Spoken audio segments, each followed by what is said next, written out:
Let's get some post-game reaction as we welcome you inside our CBS Sports HQ studios. I'm Jordan Giorgio alongside BJ Taylor. These were two really evenly matched teams, right? A game that could have legitimately gone either way. But in the end, how was Wisconsin able to pull it off?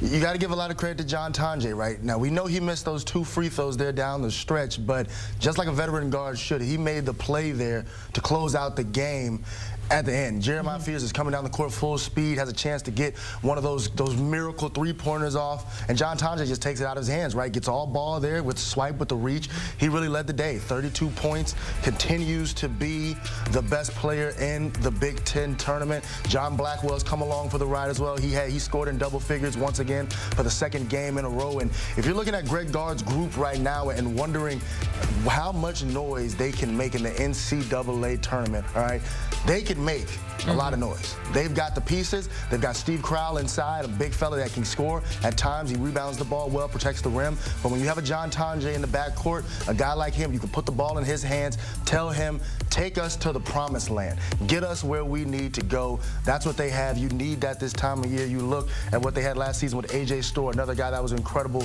in the Big Ten. I love what Tonje is doing here in the month of March. Yeah, he's a huge difference maker. Let's get to the full game, right? Early on, it was Michigan State who took a really early lead in this one, but what was really the turning point in this game?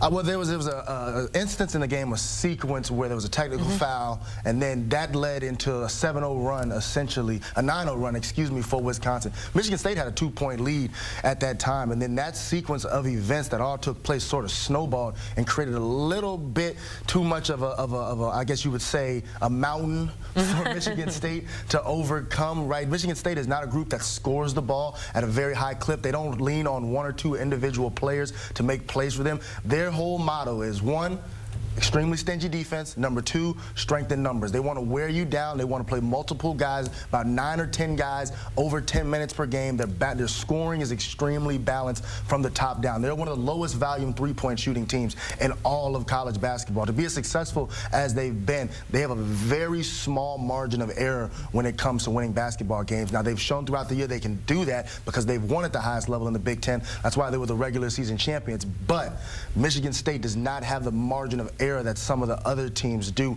just due to their style of play. Well, in the end, it was Wisconsin heading to the Big Ten championship game, which will be on CBS. If you're the Badgers, would you rather see Maryland or Michigan in the title game? I think if you're Wisconsin, you'd rather see Michigan. I think they're a better matchup for them. Michigan doesn't really have the backcourt perimeter defenders to really deal with a Tonje, right? They do have Danny Wolf inside, Vlad Golden, those guys that can try to protect the rim, but Tonje is so good off those ball screen actions. If you stretch those bigs away from the 3-point line, he's going to be able to get around them, get in the paint, make plays, whether it's for himself at the rim or for his teammates, right? Maryland, on the other hand, they have Derek Queen, and Derek Queen is the premier big in the Big Ten. He's going to be a lottery pick this upcoming season. They have one of the best starting 5s in college basketball with Jacoby Gillespie, with some of the other pieces they have, Selton Miguel. So I think if you're Wisconsin, you'd much rather see the Michigan Wolverines just because they kind of line up better for them matchup-wise. But I'll tell you this much right now. If you're Wisconsin, you don't care who you get with the way they're playing, all right? You can tell them they have Boston Celtics tomorrow. They'll be like, bring them on. Yeah, right? This revenge tour that they've been on, what can you say about really how they've been playing the past few games? They're playing with a chip on their shoulder, and we say it all the time, and you're going to hear this over and over again. You want to be playing your best basketball this time of year, right? You hear that all the time in college basketball. You want to be playing your best in March. That's exactly what Wisconsin has been doing, right? I mean, their first win in the Big Ten tournament yesterday, they shot 52% from the field, 59% from the 3-point line, and put on an absolute shooting clinic against UCLA, a team led by Mick Cronin, who lays his hat and always has had a moniker of being a physical defensive team. They took UCLA apart yesterday. So Wisconsin, they haven't really cared as of late who's in front of them. They're knocking them down. Let's get to a tournament outlook here as we put a bow on this post-game coverage, and we'll start with the Badgers. What really has to go right for them to have a deep run?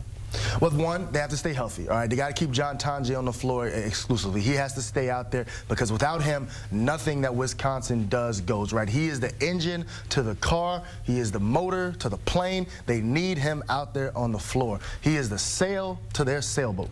He is the reason that they are doing well. Everything starts with him. Number two, they need favorable matchups, all right? Wisconsin is not an invincible team, okay? They are a team that sometimes defensively they can get a little loose, right? Greg Gard's teams lean a little bit more on the offensive end of the floor. So if you're Wisconsin, the matchups are going to matter, but number one, you got to keep Tonje healthy out there on the floor, and then they're going to continue to need to get one or two guys to just step up around him, right? John Blackwell consistently performs Steve Corral inside, but if you want to make a deep run into the second weekend of the NCAA tournament, if you're Wisconsin, you're going to need one of those bench guys to be playing some of their best basketball of the season, and they have the pieces to do it. And how about Tom Izzo's squad here?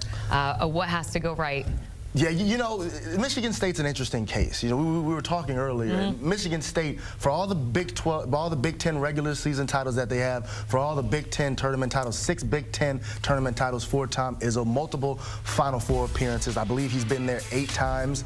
They haven't won a national championship since the year 2000, right? And that might be shocking to some people because I tell you what, it was shocking to me when I looked it up earlier. Tom Izzo has another group that is really, really good, all right? They are a really good team. They are an above-average basketball team, but they don't ring of national championship caliber team. When you watch them play, they understand what it takes to win college basketball games because they play good defense, they take care of the basketball, and they play one of the more unselfish brands of basketball that you see this day and age, but they don't have the talent, right? They don't have that one guy. They don't have the Cooper Flag. They don't have the Janai Broome. They don't have the Mark Sears at Alabama, right? They can't lean on one player in the toughest moments to really get them over the hump. I would expect Michigan State to be a team that makes it out of the first weekend. Okay. But if you were looking at, hey, anything past that second weekend is Final Four in their future, I would say, boy, the fans up there, I wouldn't get Spartans fans not happy with you right now. Hey, look, I try to keep it as real as I can, try to tell you how it is, all right? I don't want to set you up and build you up